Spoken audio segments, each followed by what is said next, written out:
everybody, welcome back to my channel. I'm Magical Jill, and today we are talking about this deep dive article that Fandom Wire did about how Disney almost ruined Studio Ghibli and its distribution in the United States. Yeah, this is really unfortunate. Now, there's several reasons why this sucks.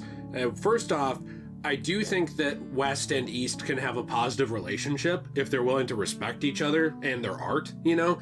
I think a big problem in the past has been censorship, like the idea of, no, you can't make that here, that doesn't fit our cultural sensibilities. It's been a problem all over the world with different things, and it's unfortunate to see, and I really think Disney, they handled this very poorly, which is something we're going to get into here. But before we get into that, I did want to mention we have an awesome shop called CosmoBunny.shop that we will be showing a little bit more of at the end of this video with a discount code. And we have a question of the day for you. Question of the day. Today's question of the day is, which Studio Ghibli film is your favorite? My favorite is probably Howl's Moving Castle, followed by Castle in the Sky being a close second. And what's yours? Mine's My Neighbor Totoro. Oh. I know it's like a basic pick, and I also really love The Cat Returns. I really liked all of those movies. It's very hard for me to choose a favorite, but Howl's Moving Castle is very close to me in my heart. That one really did. I really did end up liking that one a lot too, especially by the end. I will say that this is a story I didn't know about at all. The way Disney presented it to kid me, who was an idiot, was almost that they owned Studio Ghibli in the West. That's how I thought it was too when I was a kid. That's not how it was at all. Yeah, I thought Disney owned that studio and that studio made the movies for Disney, kind of like Disney owning Pixar. That's kind of how they acted in a way. Yeah. At least that's like the first impression that I think a kid would get. And so they actually formed a relationship in 1996. It's worth noting, I think there's a lot of ethnocentrism when it comes to this kind of thing, which is the idea of like, I'm the center of the world. I think that's kind of what Disney had here.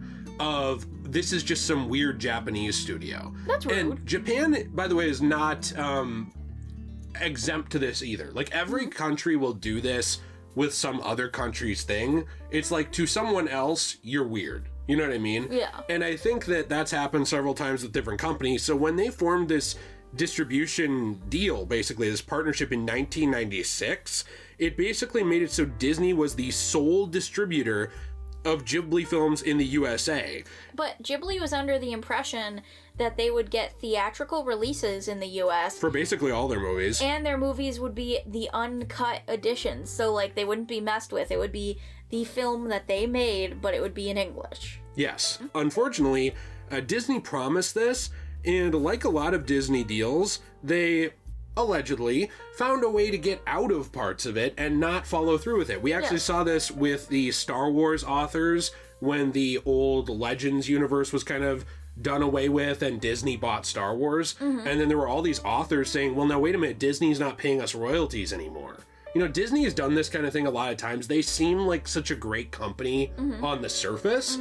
And I think a lot of people who work there are. Like, there's a lot of people at their parks who really love the characters, love, you know, the kids who come there, the adults who come there, stuff like that. There's a lot of creators who love the people. Walt Disney himself was a very imperfect person, but he did care about the magic of imagination. And I think a lot of the executives don't give a crap about any of that. And that really showed here because these two companies ended up basically fighting each other because there was all these breaches of their contract, essentially, according to Stephen Alpert, who was a former senior executive of Studio Ghibli, who actually headed their international department. He's basically the spokesperson who had to deal with foreign entities. So he would have to deal with American companies like Disney for Studio Ghibli. And he was the middleman here who got a lot of heat, and he got a lot of poor treatment, apparently, with Disney. Yeah, and this whole article actually talks about what he had to say about all of it and how badly Disney mistreated them. And it's actually really shocking to hear about and kind of upsetting, but it's also nice to know that G-Kids actually took on Ghibli now, and they're the ones who are distributing their movies in the US, and the movies are now actually uncut versions, and you can actually watch them the way they were meant to be shown to us. I also think Hayao Miyazaki gets a lot of criticism. Like, I mean, obviously he's like a very amazing creator, but on the internet, I think he gets a lot of criticism for his sternness, especially when it comes to like his family or to some of the comments he said. But I think him and Ghibli could have easily turned down G-Kids or any other, group after this mishap. Yeah, after this disaster. But they still decided to release their stuff in the West, which I think is cool. Because they could have cut their losses and said the West isn't worth it. They censor stuff, they mess with stuff too bad, and they didn't. This quote from Steve Alpert I thought was really interesting. So he said the first thing that happened was that the theatrical group said they weren't going to distribute the films after all, and the video group said they wouldn't distribute them all because there were objectionable things in some of them. So this is exactly what I'm talking about with the West and the East. Now this actually is happening right now with something that has nothing to do with your channel, but it's a good example. Silent Hill, which is a horror series, Australia is right now refusing to classify it for their rating board because they're saying it's too gruesome, too graphic. We don't want to accept that. And so I think Japan has had a lot of issues with this, where like they'll release something somewhere else and someone will say, oh, this doesn't fit our sensibilities. This has caused a lot of bad blood, actually, especially with anime, where I think it's one of the reasons why manga creators, anime creators, and fans in the East especially don't like Westerners who get involved with some of this stuff sometimes, because they view us as censorship heavy. Yeah, they have to babyify everything for all of us Americans, and I kind of think that it shows the Japanese people who are making these things that like they'll look at it and be like, are the Americans just babies? Like, why are they so offended about everything? But this has happened recently. There was Japanese people in government talking about wanting to get rid of the new Assassin's Creed game because they didn't like how it portrayed their country. Yeah. Or there was also, they had to censor it and remove some of the blood from it, like as a video game for Japan, because it was from a Western country. So I'm saying, like, this isn't just the West that does this, but I think the West has done this to Japan far more than Japan has done it to the West. I think it heavily did that to things like Yu-Gi-Oh! And Sailor Moon originally, when those first originally came here. Dragon Ball even actually Dragon Ball Z was very censored in a lot of different ways. And so apparently this went beyond just the uncut stuff though. Like it just went beyond only your films are objectionable, and it actually was basically something where basically Disney didn't want to release any of these films at all.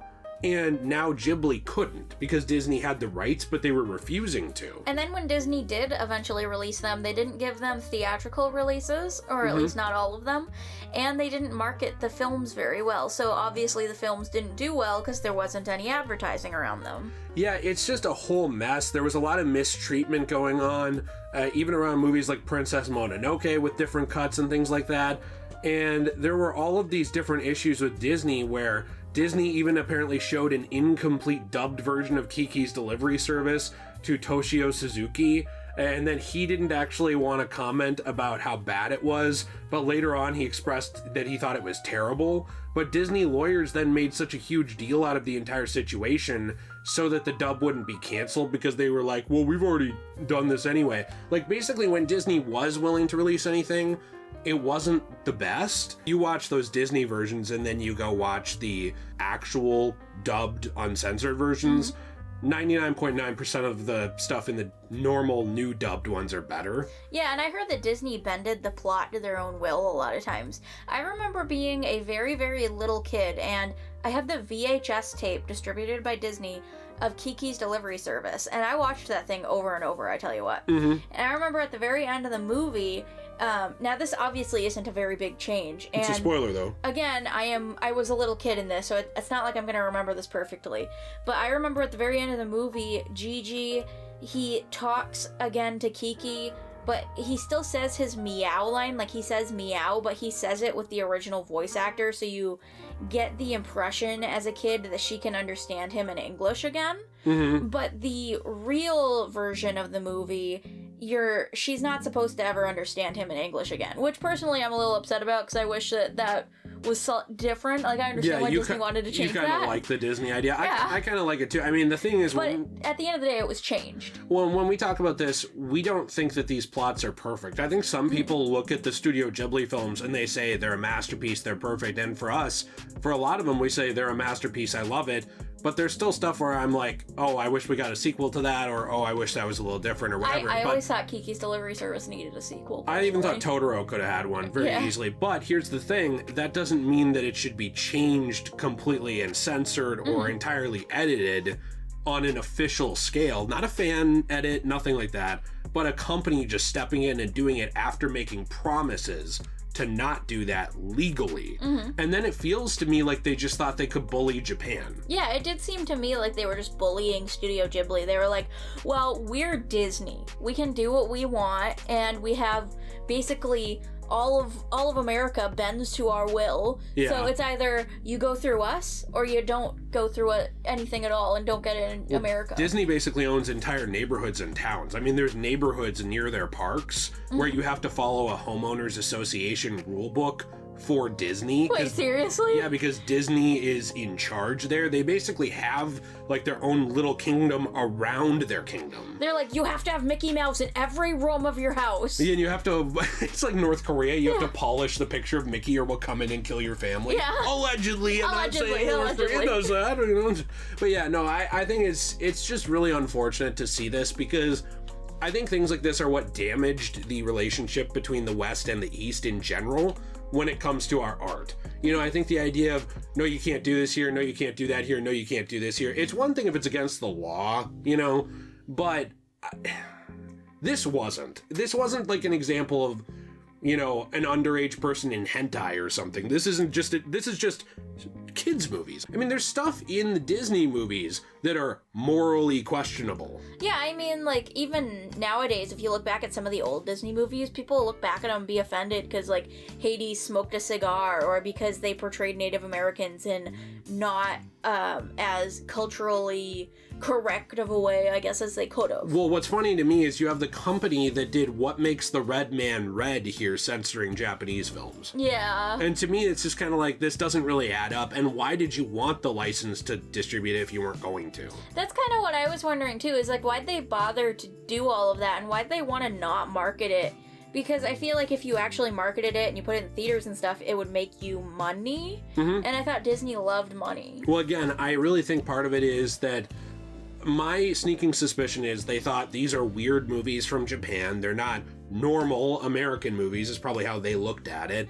And so they were thinking, well, if we step in and we're the distributor, then there's no animation that's actually competing with us. Yeah, because they were doing their own 2D animation at the time. And you also had companies like Fox, I believe, with Anastasia and things like that. They were trying to step into this 2D realm and do their own stuff and compete with Disney. They were very much competing, yeah. I kind of have this impression that maybe Disney swallowed this up more to keep it off of shelves instead of on them. And did you notice now Disney's doing the same exact thing to Fox, where they swallowed up Fox? And they don't want to do most of... Well, yeah, and like they want to do things with certain things, and then other things they just bury. Yeah, but I kind of have high doubts that the redistribution of like the Anastasia movie is probably going to happen. Yeah. Like people say online, oh, Anastasia's the new Disney princess because she got bought by Disney. But Disney has done nothing with her since. Right, and I mean, the main things we've seen Disney use from that acquisition are just things they could easily continue. Yes. Alien, I believe Predator, X-Men, yeah,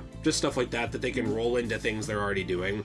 It's just unfortunate, and I don't know, I guess for me that's about it. It's just sad because I think these are the things, by the way, that when you have Japanese commenters online who get mad that like white people like us have an opinion about anime, which does happen a lot, by the way. I mean, it's my fault that I was born white. I'm sorry. Well, yeah, change it. How could I have done this? Change it. It's honestly, it's really rude to everybody else in the world. Robert Downey Jr. changed it in that one Tropic Thunder movie. That's you could true. do that. That's true. But I'm just saying that I think when you get people angry about stuff like that, at surface level, you think, oh, you're being a dick. You know, you think like, okay, well, you know, you don't own this entertainment any more than I own Looney Tunes. You can enjoy it and have your opinion, but I really think a lot of that stuff came from these poor relationships and the censorship and all this stuff over the decades. And I think right now these stories are starting to come out and people are starting to realize, oh, that's why there's friction here. Yeah, I think it built up a lot of resentment between the East and the West. Yeah, exactly. Which is a shame, because I love all of this anime, and I love a lot of the things that come out of Japan, and I just want relations with that to be nice so I can enjoy my things in America. Yeah, and you want to have your opinion on it, and Yeah. there's things that you like or don't like, and they can have their opinion on things that we make and like or don't like, and Yeah. that's how it should be. Yeah, Basically, no matter where you're from or no matter where the entertainment's from, you should be able to talk about it. that's what I think. So I hope you all really liked this video. I loved making it, and I love talking about things like anime on my channel. I do videos about Dragon Ball, Sailor Moon, Full Metal Alchemist, etc. So I hope you stick around and check out those videos.